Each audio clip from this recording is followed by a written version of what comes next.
Good morning, everyone. I'm trying to scan and see who's here. We've got some people in our audience, what we now call our studio audience. Mr. Anthony, Jackson, Jimmy, and some other new faces wandering in. Welcome. Today's talk is Conviction, You Got This. And really, it's a talk that the inspiration for this talk came from Dr. Bill Tolliver in Fort Lauderdale. Every week I go through Barker, sometimes Reverend Wade, Louise, and I have to get myself inspired so I don't hear myself tell you the same things that I always say. And there was a talk that Dr. Bill gave in 1994, which seems just like yesterday to me. And he called it Getting Ahead. And I think I'm naming it Conviction, You Got This. And so I won't know at different points in this lesson if it's my words or his, but they're kind of like a blend at this point because much of my inspiration came from him anyway. Let me have Jimmy grab me something over here. Thank you. So let us start. Bill Tolliver was talking about elegance and having a first-class life and putting demands on consciousness all the years I knew him. And I didn't know anything about those things. I mean, in a way, my parents lived a bit that way, so I could see what it looked like. But this man wasn't willing to settle for anything less than the best. And it was a real great example for me as a young student because I had to grow. I had to learn to love myself and I had to learn to step up. So he was saying one Sunday morning that I like elegance. I mean, I like the ability to wear jeans or a t-shirt or whatever when I want to. But what I really enjoy is being able to enjoy the very best. And I have a little plaque in my office that says I have very simple tastes. I'm only willing to settle for the best. So he cited that morning a wonderful example. He was in New Mexico the week before. This was at the time where he's about to retire with his wife, Lisa. And he said people around him were experiencing the very best. And the opera he went to that week in Santa Fe, he said, was the most wonderful thing in the world. It was all open air. The stage is built on top of a mountain and backs up to the mountain. And then there's the orchestra pit below the stage. It's dug into the mountain apparently. And many, many rows of seats are totally open so people can gaze at the stars. And then there's a covered area behind. So you sit there looking at millions of stars in the most glorious setting in the world and the most magnificent music you could ever hear. It was all world class, he said. What made it truly wonderful, aside from the experience of just being there and listening to it, was when they drove into the parking lot, there were RVs out there on one side and people had tables with linen and candelabras, and they weren't inside to hear the music, but they were having a first-class experience apparently in the parking lot, dressed in gowns and black tie. It was quite a thing to behold. He said full-length gowns, formal attire of all kinds. And here in this magnificent setting in the mountains and the stars, they're enjoying the very best. Now, I've often thought about it. He said, I don't think I'd want to be living in an RV and doing it their way, but he said they still were experiencing it. He said, if you're able to do something like that with that kind of elegance and beauty and that kind of style, it's really extraordinary to witness it all around you. And he reflected that day about driving home. The whole concept in our teaching is expansion and expanding towards things that are greater. We're becoming greater ourselves and not being willing to settle for much less. He said, why in the world would you want to settle for anything less than the best? That's a question I'll throw to you this morning. at least about anything that makes a difference.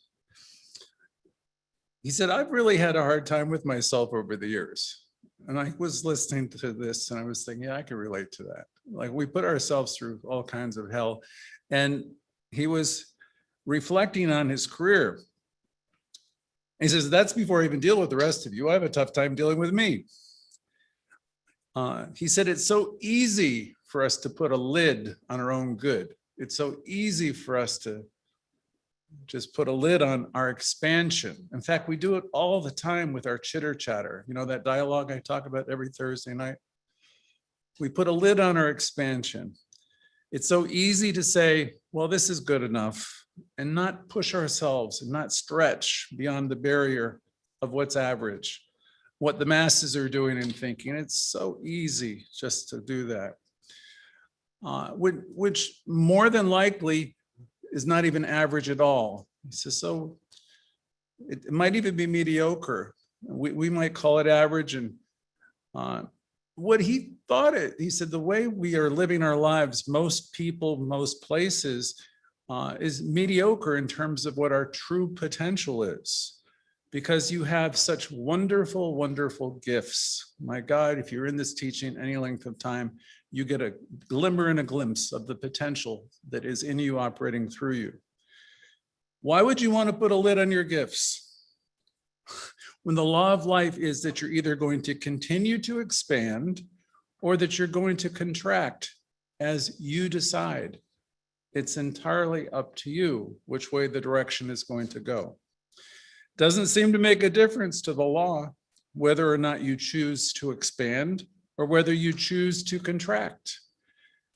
We all by now realize that we cannot maintain things to be exactly the way they are, the status quo, not in our bodies, not in our relationships, not in life. We don't have that kind of power to maintain, to freeze everything to our liking. We're always in a different moment in a new place, thankfully. And I thought how easy it is to compromise and just tell yourself everything's okay and settle for less and not stretch ourselves. See, that man was always talking to his students about stretching and growing. After a while, he said, oh, enough already. And he would challenge us to stretch and to grow. Like, my God, stop playing small, right? Our thinking, most of us, I know there's a few of you who really work this teaching. Our thinking, most of us, is just maintaining the status quo, hoping things don't change and hoping the other shoe doesn't fall and hoping this and hoping that. And how's that working out for you? He asked back in 1994. To know that your consciousness is playing out, and if you're okay with it the way it is, no problem. Fine as wine, right? The thing I'd like to point out today for those of us who think everything is the same as before, you're deluded. If you think everything is the same, first I'd like to say you probably are in some kind of denial, since life is very alive and everything is in flux and everything's changing all the time. And if you don't see it that way yet, I will offer you, when nothing of consequence seems to be changing over the surface of the days of your life, everything is changing and working beneath the surface. It doesn't stop, even though you might say it's all the same, right? It doesn't stop until the surface changes. I wake up every 10 years or so myself. I see, gee, everything's changed. People are different. They think of everything differently. In my lifetime, huge changes. But in my day-to-day living, when I'm not really awake, I might think, oh, this is the same and that's the same, but it's never the same. And as we think of our affirmative prayer process and the whole concept of it, how powerful it can be when we practice as a science, when we practice our prayer process as a science, how powerful it can be and how powerful we become. Holmes said, remember, there's power for good in the universe. And he went on to say, and you can use it. Most of us don't really do our prayer work in a powerful way and on a regular basis. Many or most think they know what they're doing when they're affirming good. They think that They think affirmative prayer isn't like, they think it's an affirmation. It isn't. It's more than that. I so fondly remember Reverend Jane Claypool said it's the crown jewel of religious science. It's amazing. And see, if you're here and you're new, we'd like you to, get in touch with us and learn the power that is in affirmative prayer when you learn to do it and do it well. If you were doing affirmative prayer the way you could be, you'd see the kind of energy that was being released and used and focused at that particular point in time. You'd sense it, you'd feel it. If you were doing this, you could never, ever again be satisfied with the mediocre or what's average in your life. Surely, if you had those kind of experiences, you'd want to expand. The challenge we have is that often we get caught up with the appearances that nothing seems to be happening.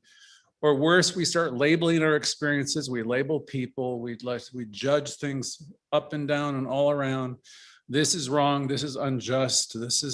I'm disadvantaged, and there's no justice for me or justice for others. And you get into these tales of woe, which really another version of Ain't It Awful, right? And keep in mind, whenever we do this, whenever we get to these places and say these words, this is what we're creating from that place. I remember when I was a younger minister teaching classes right after the movie The Secret. People are coming into the classes in droves. They want to see change. They want to have the instant watch, the instant car, the significant other, and then they go out their window after they do the affirmation and they don't have a demonstration.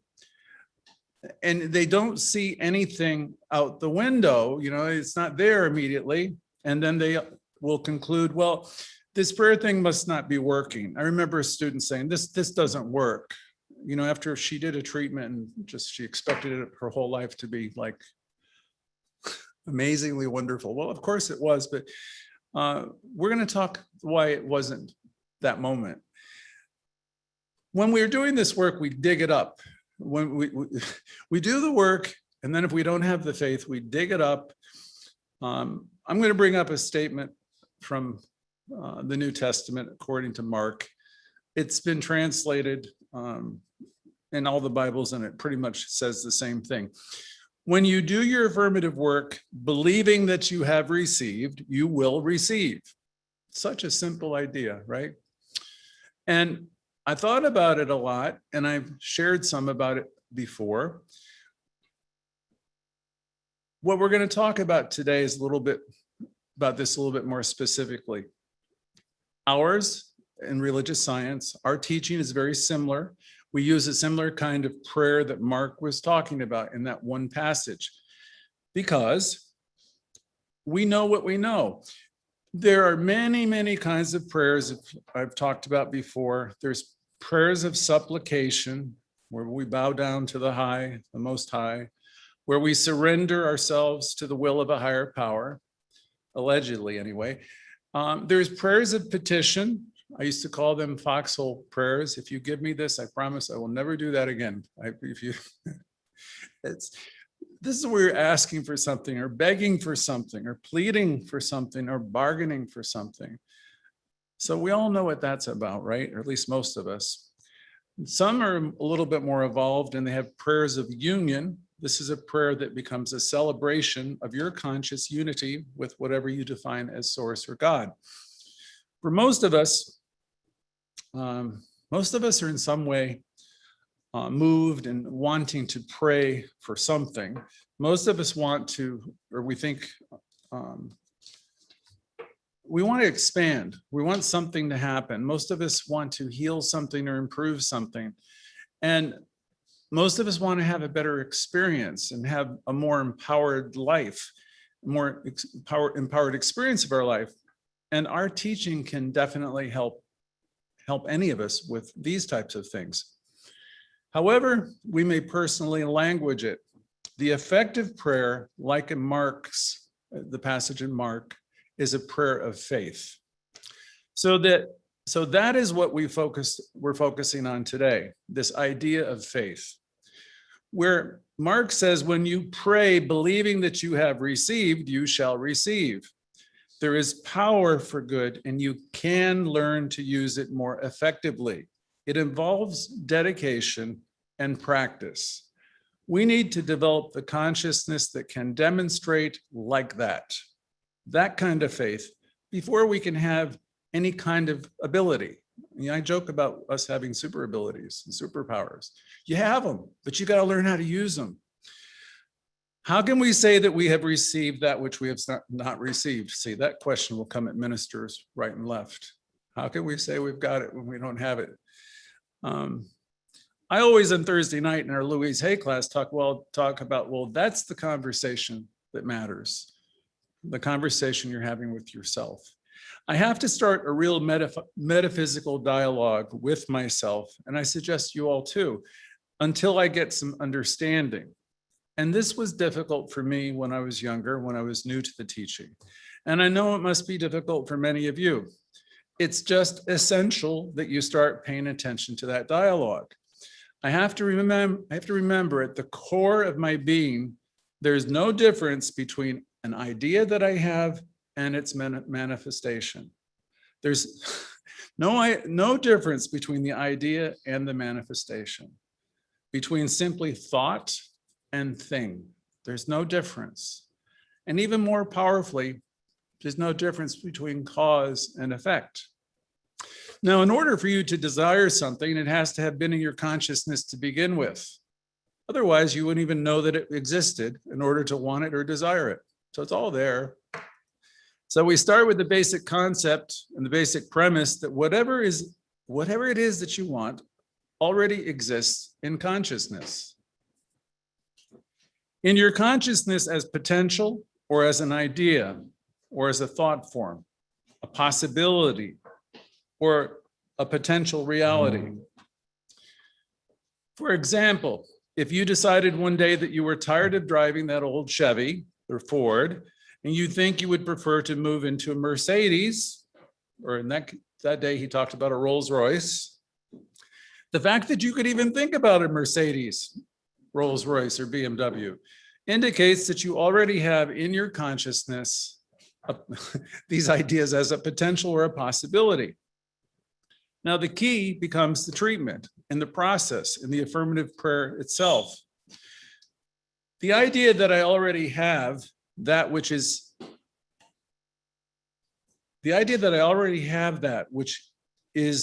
that I wish to have a form and structure in my life. Well, how do you already have it if you don't have it? The question I asked before. That again seems contradictory. Well, it isn't really, because if I have it in my consciousness, if it's planted as a possibility, the only thing that isn't activated in my life at the moment is the law of cause and effect. See, it's there, but you haven't yet put it into motion. That begins when you have it. When you have the law working for you, it begins to work on the invisible side of life. And I know when people hear the invisible side of life, Dr. Bill used to say, oh, that's woo stuff to people. But that's where all the work happens.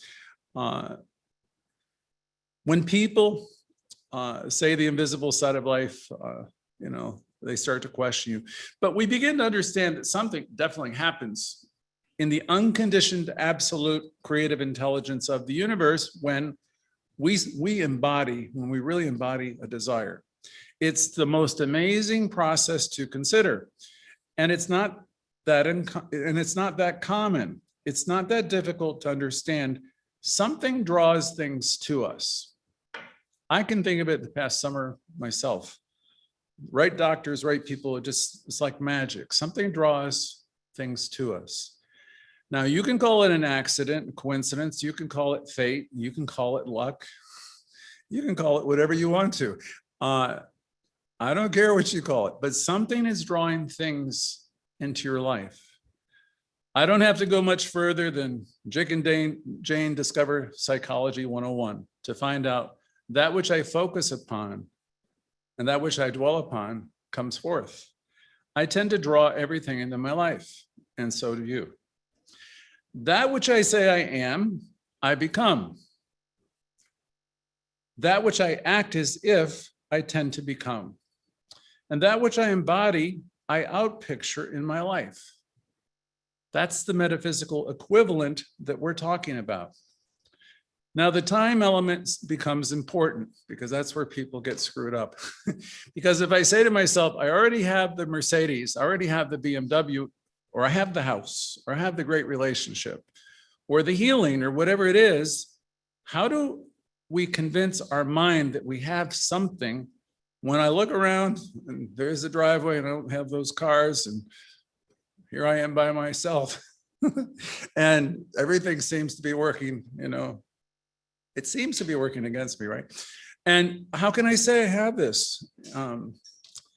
It's like praying for abundance, and you have hope that this metaphysical treatment goes into the atmosphere and you're done. And when you're done, you say that ought to do it. And then you open up your pocket and you don't have any money there, any more money than when you started the treatment. And then you start to say, well, that treatment didn't work. That affirmative prayer didn't work. It didn't get answered. And here's where your faith has to come in. It becomes absolutely necessary to have faith at this point. You see, there's no difference between the potential or the thought and the thing, except the logical evolution of the idea. We must make it as real to ourselves at that particular time as we possibly can, because it is as real then as it ever will be in form or in structure. It's as real in the abstract as it will be in the concrete. This is the kind of faith that we must have to really be effective in our prayer work. It is as real as the potential as it ever will be in reality, in form or structure. Therefore, I already have it. Now, it doesn't matter whether or not I have it on my timetable. This is the second difficult thing to work with. Because it's kind of like telling the universe or God, give me patience and give it to me right now. We want a demonstration by the end of the month, because at the end of the month, usually our rent becomes due and our car payments are due and everything seems to be coming due. So we want that demonstration now. We want that the money is needed for the cars, the kids, your significant others. Things are due or overdue. You have this sense of divine urgency working in your prayer work, and you want it right now. And I want it, but not only do I want it when I want it. And I'm going to not want, I have to say this again.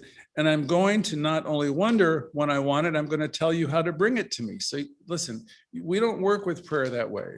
It's not like God on demand. And then we get all bollocksed up because we forget our affirmative prayer is basically and always, first and foremost, a prayer of faith. The timing of the demonstration is the least darn important factor to consider ourselves with, even though at our human level, it may not be. Humanly, I want this to happen this month, right? Because I have needs and, but the timing of the demonstration is really the least important factor to concern ourselves with. We need to get ourselves out of the way and allow consciousness to unfold within us, so that when the demonstration comes, we will be able to very clearly see it came at the perfect right time by right of consciousness. Invariably, when my demonstrations appear to be late, and the demonstrations when I work with other people doing treatment for them, they appear to be right. It doesn't matter whether it takes a week, a month, a day, or even years. It simply doesn't matter, because there's a law working, and the law is that whatever demonstrates will demonstrate for our highest and best at the perfect right time and by right of consciousness. I want to tell a little bit of Dr. Bill's story. It bears repeating because it lends itself to what we're talking about today. Dr. Bill stated, when I was in my 4th year ministerial class in Woodland Hills, California, for some unknown reason, he was doing a lot of treatment, at least at that particular point in time. He was a 4th year student.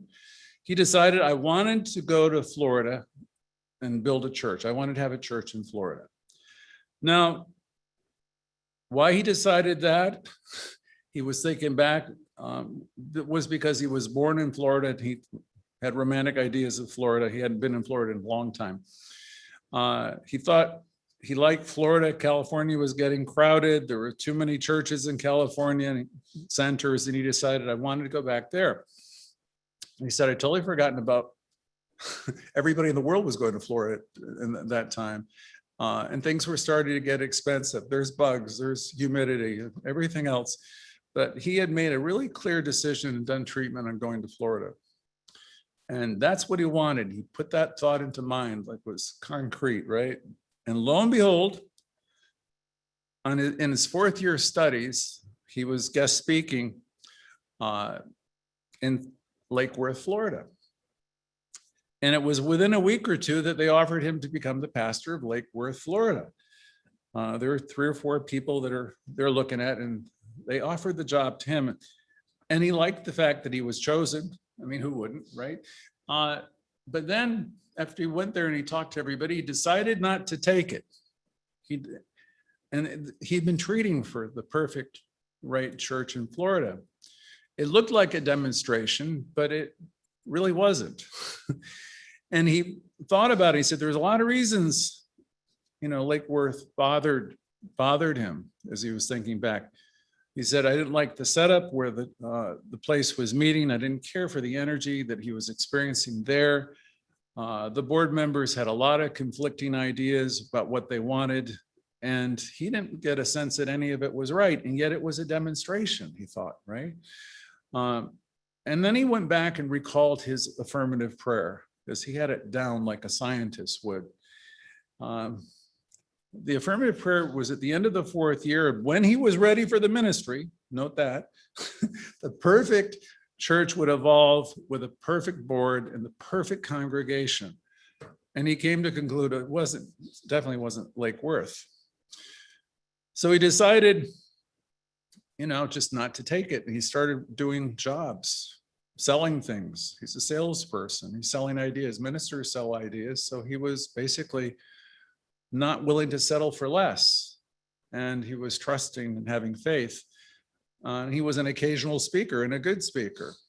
Finally, tired of doing the work that really wasn't his to do and earning a pretty good income, he announced to his partner, his wife, Lisa, because he's doing this other kind of work for a couple of years.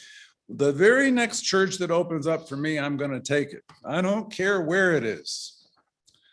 Be careful if you say stuff like that, because then he wound up in Eugene, Oregon, which he reported when he went there, he had an opportunity to work out a lot of what he called bad karma. In other words, he had an opportunity to grow. He had an opportunity to deal with things. He had an opportunity to mature. It was described as a very strange place with very wonderful people in Eugene, Oregon. And he was up there 4 or 5 years and made it into something. It wasn't much. He made it into something. It was a good, solid center. So this is to illustrate how treatment really works and how faith really works. While in Oregon, and after he was there for a few years and got that place off the ground, he got a phone call from the then minister in Fort Lauderdale who said, I'm leaving. And I just really think you'd be the right person here. Would you be interested? And of course he said yes. And he went down there and he candidated, and there's a couple other people. And of course, most of us know they chose him. He was there for a long time. And he said, I finally got the demonstration. I finally got it. Dawned on him when this all came together. He was at a big, beautiful center, the right people, the right compensation, and all the pieces fit together for the first time. He remembered that he wanted a center in Florida when he was offered the Lake Worth Center, and it seemed off, everything about it.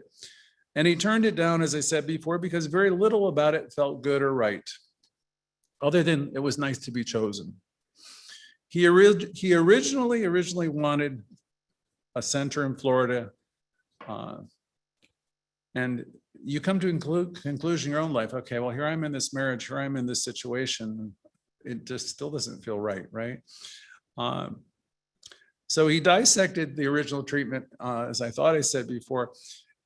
And he said, what I stated in mind was first, that I'd be in the perfect location. Secondly, the perfect right building, the perfect congregation, the perfect board of trustees. And it would be a perfect opportunity. And it was never Lake Worth. It was Fort Lauderdale.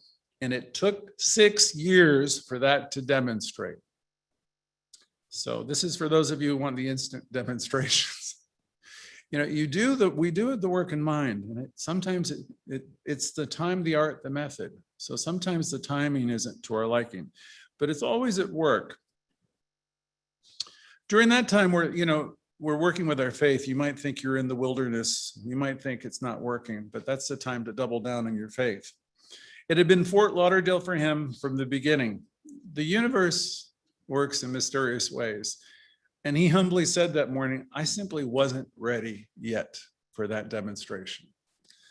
And he was talking about himself, and he was speaking to us all about the importance of faith, and admitted, I probably would never have been able to do the job in Fort Lauderdale and run it right out of ministerial school. My confidence wasn't quite up there yet. My level of authority wasn't there yet. My business experience was pretty good, but church business is a whole different kind of business. It just wasn't the right time.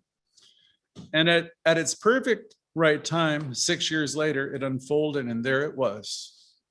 He concluded Lake Worth was never the demonstration. It was Fort Lauderdale, because he thought it was because it was so firmly implanted in consciousness. He says, God, I did a lot of prayer work about going to Florida and starting the right church at the right time and the right congregation. And then he admitted over the years how he had tried to push and shove and manipulate the process of getting ahead. And he said, it always backfires when you do that. And he said, I went on to think of how I tried to get around source, get around God, and,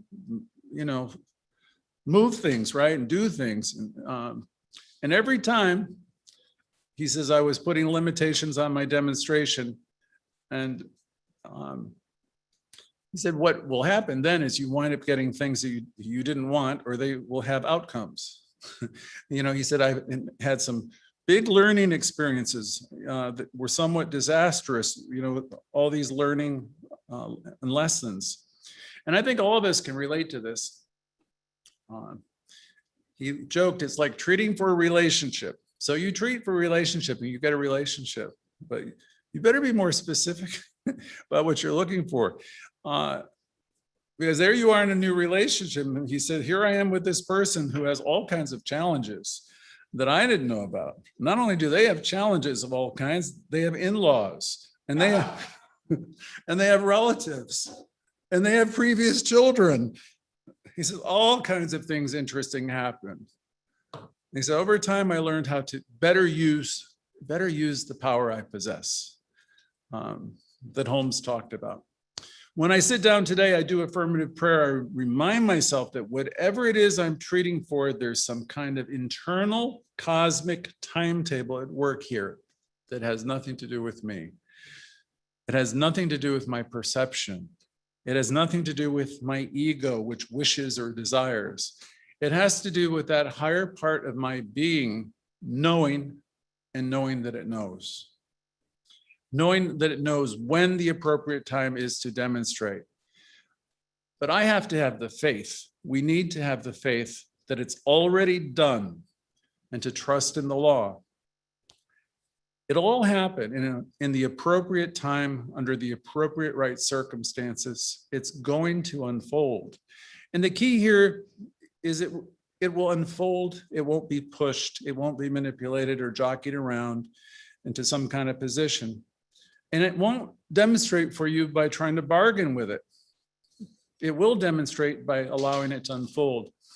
It's important to know that what it is that you want to experience in life. Our teaching can help you with that. It can help you get clearer of who you've come here to be and what you've come here to experience. As you learn to do affirmative prayer, as you could do affirmative prayer, you'll become much more powerful in the use of your word. There are some things you don't have to pray for, by the way. He told a joke that day about a lady that was wanting them to pray for a new car. And he got the story, I guess, from Reverend Ike, of course. And Reverend Ike refused to treat for the new car for the lady, saying, all these salespeople in Detroit are praying for you to buy a car. You don't need me praying for that stuff. And that was funny. That makes sense. There are some things that aren't probably necessary to pray for, because that kind of prayer is really a statement of some kind that I don't want to do anything except the clouds to open up and let God drop this car or this thing into my life. And he said that isn't really a scientific prayer. Scientific prayer is the embodiment of the idea, just completely taking it in. The embodiment of the idea developed with a consciousness that says, I already have this. I so have this. I got this. We are not confused by factual reality in this teaching. It doesn't matter what it is, right? The bank account's low.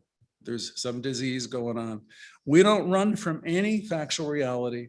There's no confusion or fear in this teaching or our thought. We're not confused if there's no car in the driveway, not confused if there's no money in the bank account, or if Mr. Right or Mrs. Perfect isn't there just yet. I'm not confused that the tumor hasn't melted away. I'm not confused about anything on the outer plane, because I know everything starts here within me. It all starts with you.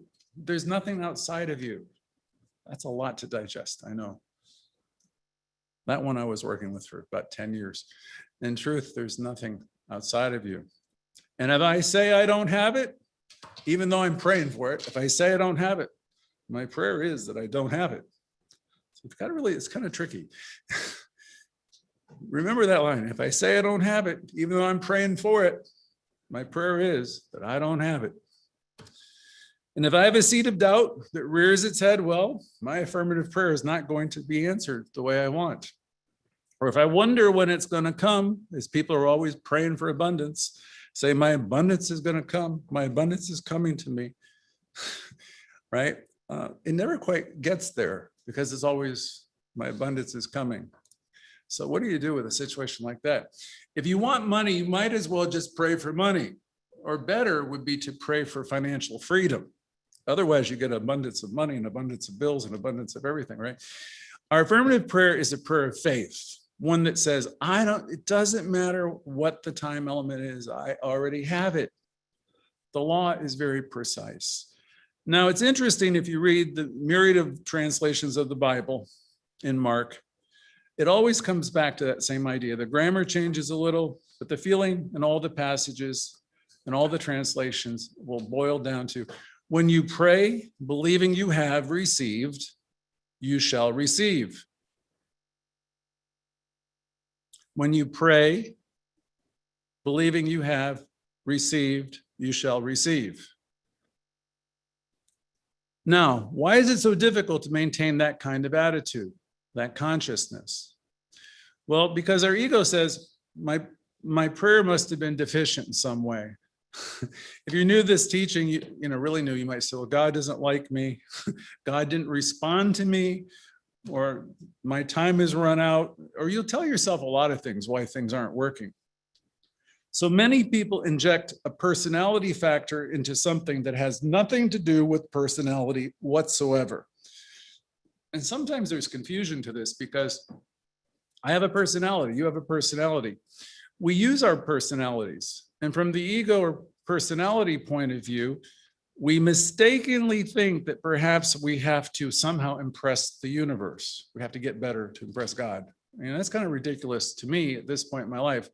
But people think I got to get good. I got to get better. I got to be better. I'm not good enough. That's the whole Louise Hay story. I'm not good enough. I'm not good enough.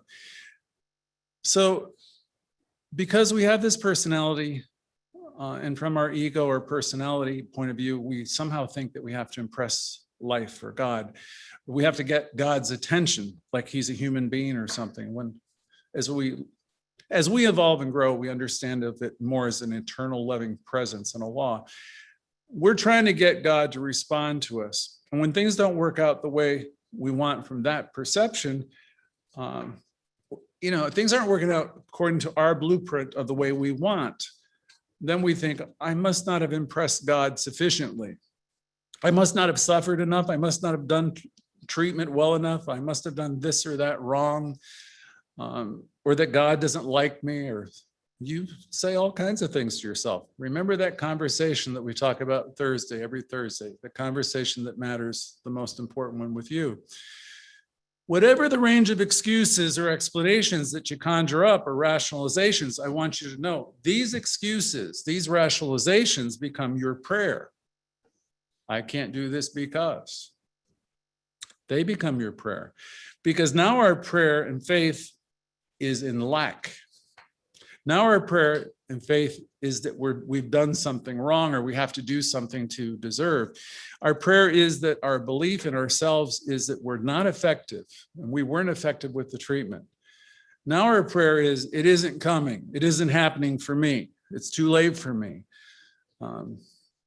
I must not have supplicated myself or petitioned or suffered enough, or whatever you may say. And all that's like craziness, but it's what people do.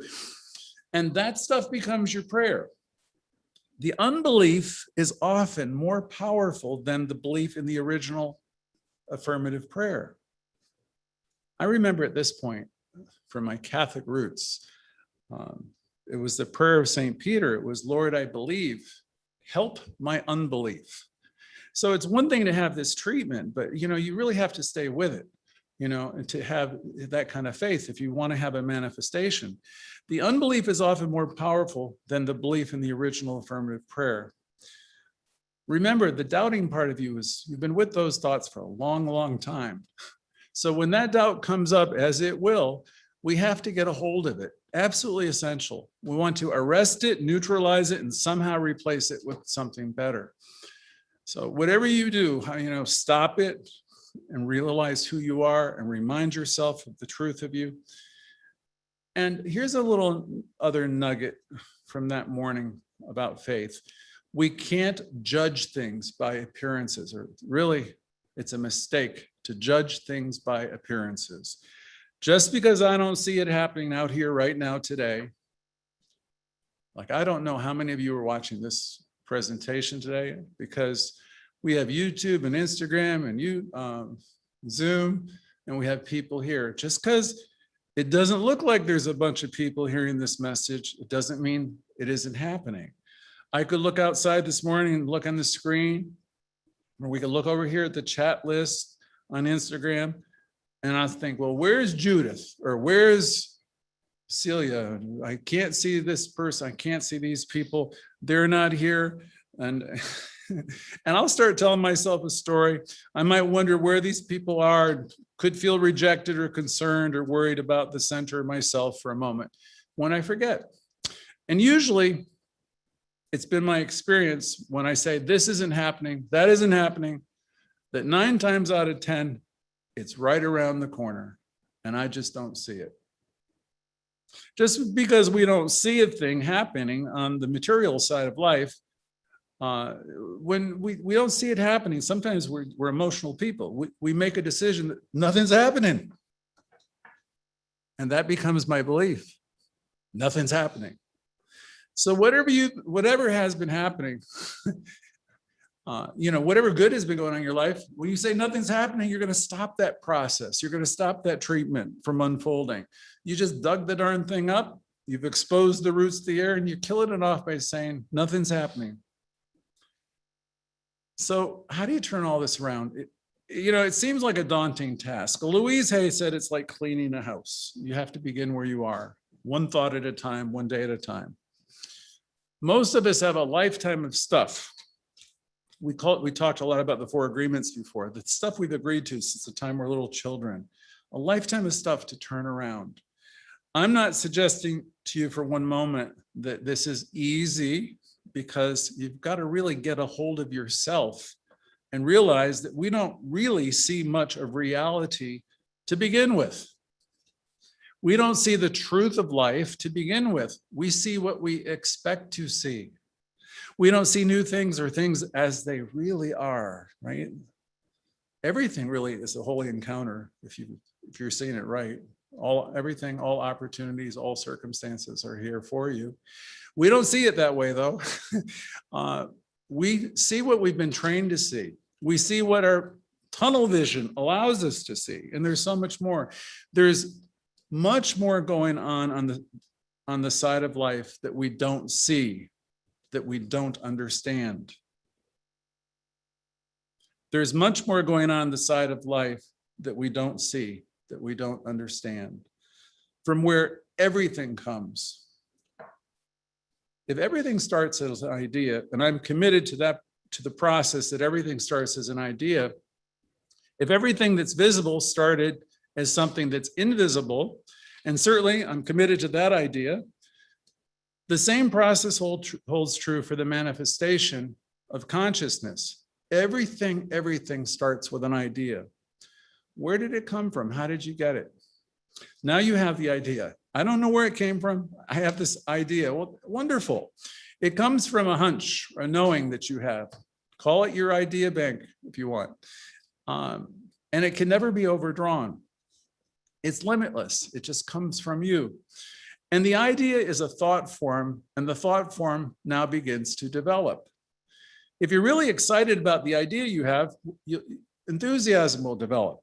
And when you get enthusiastic, you'll begin to get this feeling of empowerment. And when you get this feeling of empowerment, now you start getting creative. You start beginning to understand how the idea is going to come into manifestation. And you begin to act upon it.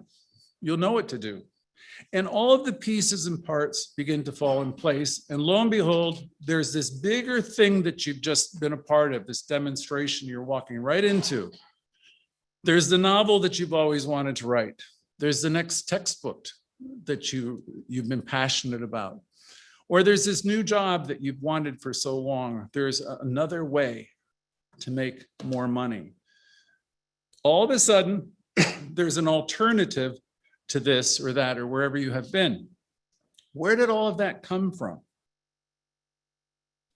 It came from mind. It came from consciousness and the belief that the idea was valid. I don't know how that works. The wisest person on the face of the earth doesn't know how it works. All we need to know is that it works. I want to figure out how to make it work in my life. And how to make it work is to start acting like it works and stop acting like it doesn't work. Because when I act like it doesn't work, then that's my prayer. When I act like it doesn't work, that is my prayer. We have this mistaken idea, you and I, that our prayer is a moment in time in which we sit down and pick up a Creative Thought magazine or Science of Mind magazine and read a treatment. We might write out our own treatment. And then we'll put it away and say, well, that's my prayer. And that's the end of it. And we put it away. He said, this isn't it at all. This isn't it at all. Your very life is a prayer, is the prayer. How can you sit down and say, there's no limitation, there is no lack, there is no whatever it may be, and then declare all is wonderful for a minute or two and expect all of your life to change from that point forward? And you start looking around and saying, well, I wonder where the answer to my prayer is. I don't see the demonstration. I wonder where it is. I don't see it. Well, that statement, I don't see it, I wonder where it is, becomes your prayer. And you believe it's not going to happen or it didn't work. You can't expect 30 seconds or a minute and a half or 5 minutes of an affirmative prayer to overcome 23 hours and 45 minutes of negativity and doubt. Because right now your faith is in the doubt. Your faith is in the fear, right? It's, you're really believing it's not going to work, and then it doesn't work. So it works by not working. I mean, there's no way to escape that kind of logic. So the suggestion is to try an experiment with small things. I remember 30 years ago, they were suggesting we treat for parking spaces. Because, we'd want to see an instant demonstration, a whole new life like overnight, right? You have to build that up and embody that and have that kind of faith. And that takes, for most people, a little bit of effort. So try something simple. Pick something that's reasonably interesting to you, that's important to you. Making a little bit more money, for example, could be good, or a rise in your investments, or a healing of something that needs to be improved. A physical healing or a healing of a relationship. A new opportunity for excitement or creativity or wonderment.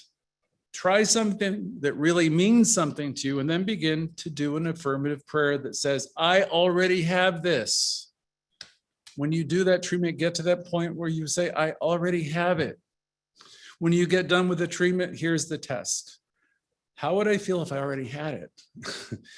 And if it's your intellect alone that says, well, I'm good, then you really haven't done the right treatment or long enough yet, or powerfully enough yet, or creatively enough yet, because you've got to have a feeling that it's already done. It's something you can palpable, you can touch it. It's already done. It's got to be strong enough that you'll be able to turn away from appearances after you're done, because you may not see it there, but you're done. When you're done, you're done. So it's got to be strong enough so you can turn away from the appearances and have the faith, the prayer, that this prayer is already done. And the longer you're able to hold on to that faith, that it's all done, the more precise that you are, and the more precise your demonstration is going to be. You got to have a place within yourself essentially that says, I got this. I mean, really, you got to get there if you want to really become effective with this teaching. If you lose the feeling, then do the treatment again. Treat the affirmative prayer if you have to, knowing that it was effective, right? It doesn't matter how you do it, actually. But you need to arrive at the point in time that you feel it inside, where you know it's already done. It's already done. Dr. Bill told one more story that day, as I recall, toward the end, he was toward the end of his career, the last year or two. He and his wife wanted to get a retirement home in Santa Fe, which they loved. And he thought it was one of the most expensive places in America at the time. And they looked at 35 houses that weekend. And he said they were all awful because it was so expensive. And he said it was kind of depressing. And he was all worried about the bills and trying to retire so he could have a decent retirement. And his wife, Lisa, in her purse had an address of a house that she picked up from a real estate. It was in her bag from a realtor magazine or something. And he was dismayed. He knew that it had to be affordable. And he said, I didn't want to work till I was 100. And he said, Santa Fe looks like it was getting priced out of our range. But Lisa pulled out this piece of paper she got from some magazine. And they hadn't seen that one, and the realtor didn't even know about it, but they drove out to this house south of town, and they found this absolutely wonderful place. And it was just perfect. And they made an offer, and just like that, there was a demonstration. It was everything they could have ever wanted. The very last house, the 36th house. And he said, Lisa, how do you do this with these pieces of paper that the realtor doesn't even have? And she said, I just knew that the house was going to be here today. And see, she wasn't worried. She wasn't struggling. She just had faith. And he said, she had a lot more faith than I did. He was worried about the bills and high prices, and he was worried about a lot of things. And she just knew that they would find the right house, and unconcerned. She knew, and she started living out there while Dr. Bill was trying to find a good replacement so he could retire and join her. He joked, something is right in her consciousness and wrong in mine. He was there alone in Fort Lauderdale for another year or so before joining her. Dr. Bill was a great teacher, and he was always reflecting on life's twists and turns and how consciousness was unfolding. He found the whole process fascinating. And it was his hope that particular day to really make an impression on the congregation of how important faith is in our affirmative prayer process. I'm hoping that by retelling some of his story, I've given you a glimpse into that and how powerful faith was in his and all of our lives. To know that your good is at hand, to know that there is no limit to your possibility, to know that whatever you can conceive, you can demonstrate, and to know and to feel that. If you do that, you'll ignite the power that goes into the cosmos or wherever it goes and brings it into manifestation. Time is not important. You have all the time in the world. You just don't have a moment to waste. And so ends today's lesson.